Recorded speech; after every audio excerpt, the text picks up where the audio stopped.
मीनाक्षी जी अपने पति से बोलती है कि हम पति से बहुत प्यार करते हैं, मेरा पति भी हमसे बहुत प्यार करता है।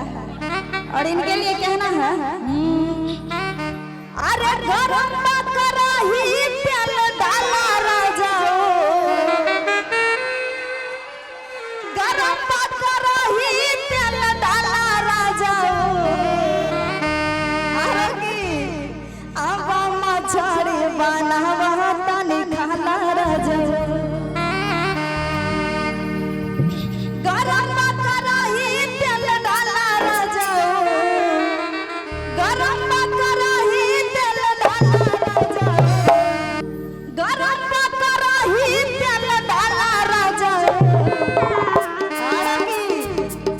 अब मछरी बनावा तनी खाला राजा।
और रूपा जी, आपका नाम लेने में बहुत अच्छा लगा।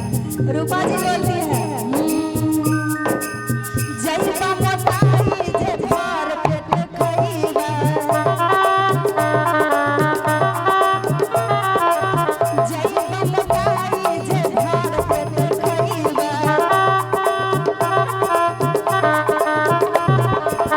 ऐसन सवाद सैया जाता हो न पइबा।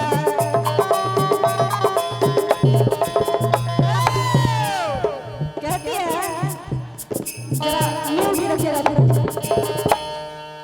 जैबा मोटाई जे भर पेट खइबा, ऐसन स्वाद सैया कतहु न पइबा।